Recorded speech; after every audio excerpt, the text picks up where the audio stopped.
بادشاہ رے او دا اغی علمگیر بادشاہ یا ولول دا دا غینم زیب النساء رے زیب النساء لوی شاعر دا زبردست اشعار بیوے خلق بلاغی اشعار خوخول یو پیرا عاقل خان نم یو شاعر دے او یو کس دے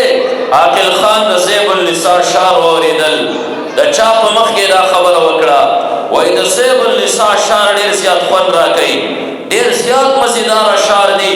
خو زمان سلکی و ارمان دی و افسوس دی اغدارے چه زیب النساء شعر دمر مزیدار وی چه دا زیب النساء پخبر وانی سمر حسینی کاش ما پا زندگی وانی یو نظر دا وقت ہے زیب النساء تا چا خبر ورولے گا ورطوی عقل خان ستاد لیدل و تمنا و خواهی ظاہر کردے اغا زیب النساء قلم رو آغستا اغی و پرزر رو آغستا پا اغی ورطی و شعر دا پاس ورولے کا چا عقل خان خبر شوی ما چه سماد لیدل و خواهش دی ظاہر کردے عقل خان پرددار زنانے ما زیو حیادار زنانے ما زا شار ویم خور اخبل کور دا گوڑنے وی ما زما شار بہر دنیا تا خلق منتقل کئی عقل خان زب اسٹیجنو باندی نو ادریگم زبی پردگی نخوخو زیو با حیا دیو پلار بچے ما باخل خان یو لار در تخیما که زمان دلی دل خواهشمند دی زمان دلی دل تمنا لري ستا زړه کې را افسوسي چې کاش ما زیب النساء و نظر وکته عقل خان زمان دیوان روالا زمان اشعار و کتاب روالا اغه کې دل مستغرق شا اغه کې یو یو حرف کې غور کوا اغه کې یو یو کلمه کې غور کوا اغه په یو یو بیت او یو یو کړي باندې غور کوا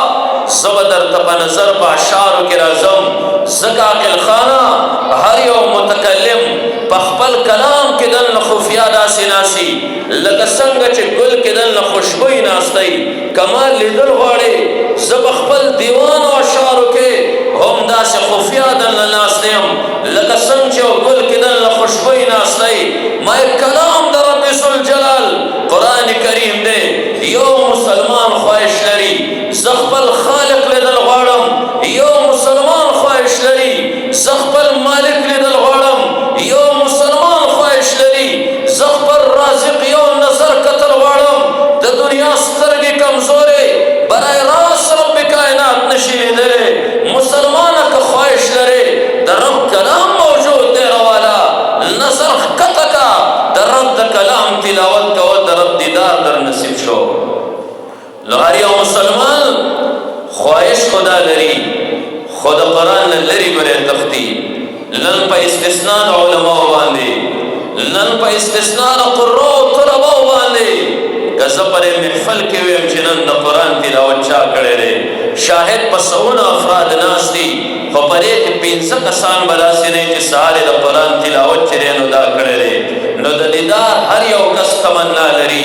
خود قرآن ہر یو مسلمان نن بیزار دے ہر یو مسلمان دا خواہش لری زر رخبر رب سر ہم کلامی وکم کاش ما رخبر رب سر خبری وکڑے زما دا رب خبرو کی بسوم رخواندی خو که اغا مسلمان تا دراوے که رشاد رب کائنات دا خبر واشقی رشاد اللہ سر کلام کول غاڑے خبر کول غاڑے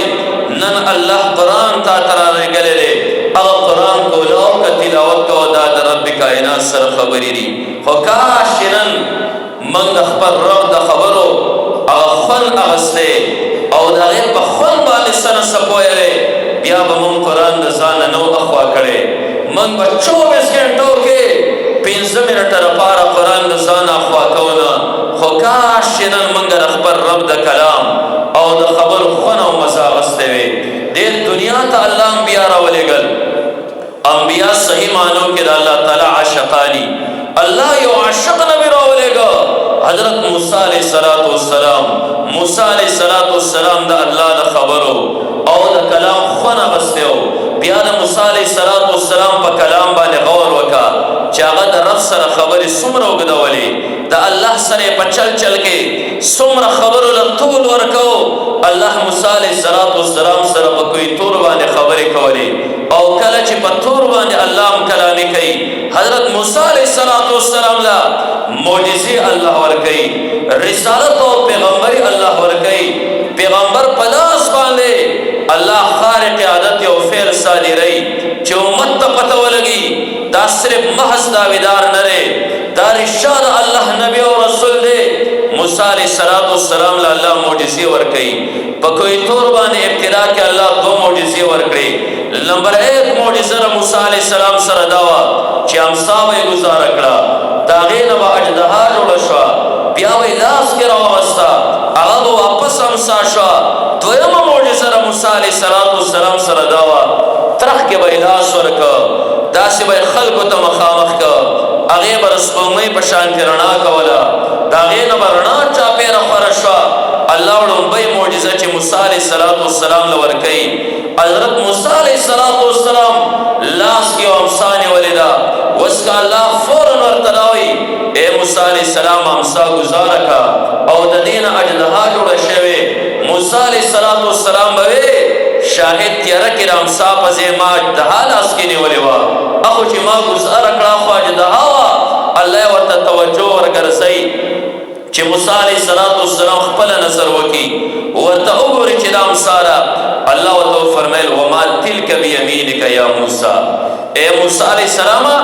تا د خپل ښی لاس کې څه نیولي دي؟ اوس که یو سپین ږیری بهر روان دی، یو بوډا بهر روان دی او د هغه بوډا او سپین ږیري سره لاس کې امسا ده، چا ورته وایي چې بابا لاس کې دې څه نیولي؟ جواب صرف دا دی چې دا بابا وایي امسا. بس جواب راغی. الله د موسی علیه السلام نه تپوس وکړه وما تلک بیمینک یا موسی، ای موسی علیه السلام ښی لاس کې دې څه نیولي؟ جواب صرف دومره پکار و چې عصا، دا زما امسا ده، دا امسا ما نیولې ده. بلکې موسی علیه السلام ته پته وه چې د رب په خبرو کې خوند دی. موسی علیه السلام د الله نبی دی، هر یو نبی د الله عاشقي، عاشق ته پته وه لن خبرې د معشوق سره کومه، لن معشوق د خبرو مقرره کړې ده. الله تپوس کوي وما تلک بیمینک یا موسی، جواب لړ دی چې عصا د امسا ده، په چل ول باندې خبرې اوږدوي. ځکه د موسی علیه السلام ته پته وه د رب سره خبرو کې څومره خوند او مزه ده. ورته وایي هیه ضمیر سیوا کو، هیه دا چې ده عصایا امسا د زما، اخر کې یې متکلم سیوا کا. پکار خو صرف دا و چې امسا ده عصا، بلکې هیه دا چې ده عصایا زما امسا ده. اوس دومره جواب خبرو 2 خبرې دې سیوا کړې، اول کې هیه ضمیر دې هم سیوا کا، یې متکلم دې هم سیوا کا. پکار خو دومره وه، اخوا خبرې خو مه اوږدوه نور که نه، ځکه الله د ماهیت تپوس کړی، الله د حقیقت تپوس کړی. الله خدا نه وایي د دې مقاصد مخکې سري، د دې فواید مخکې سري. موسی علیه السلام ته پته د معشوق سره خبرې لږې اوږدول غواړي، ځکه د رب کلام کې خوند دی. هي عصایا اتوکل علیها، دې ته زه ډډه وهم، واهش بیا لا غنمي، دې باندې بیزو ته پاڼې راتوږم، ولي فیها معارب اخرى، دې کې زما لپاره نور او مقاصد او فایدې دي. خبره د کم ځای نه کم ځای ته ورسېده. که چېرته یو کس د موسی علیه السلام نه تپوس وکړي موسی علیه السلام کلام له دې ولې دومره طول ورکړ؟ موسی علیه السلام وایي د الله بنده دا تپوس هغه کس کوي چې زړه کې د الله عشق نه وي. زه د الله نبي د الله عاشق یم، د الله د خبرو هغه عاشق ومه، ځکه الله چې کوم جواب زما نه تپوس کړی ما د هغه جواب په ځای باندې کلام له طول ورکړه، ځکه د الله په خبرو کې ما خوند محسوسوو. لکه یو مسلمان ته پته ولګېږي چې دا قرآن هم د الله سره خبرې دي،